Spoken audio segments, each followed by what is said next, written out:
अफसोसनाक खबर शामिल करते हैं। वजीराबाद से रहनुमा मुस्लिम लीग नून सनाउल्लाह भट्ट की नमाज जनाजा अदा कर दी गई, जिसमें वजीराबाद की सियासी और समाजी शख्सियात समेत हजारों अफराद ने शिरकत की।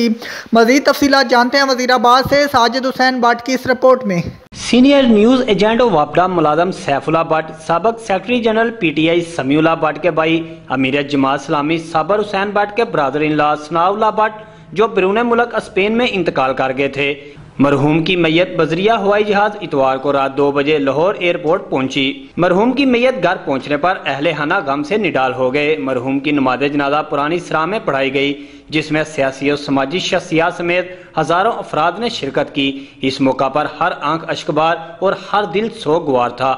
मरहूम को मुकामी कब्रिस्तान में सुपुर्दे हाक कर दिया गया। कैमरा टीम के हमरा साजिद हुसैन भट्ट, City 5 न्यूज, वजीराबाद।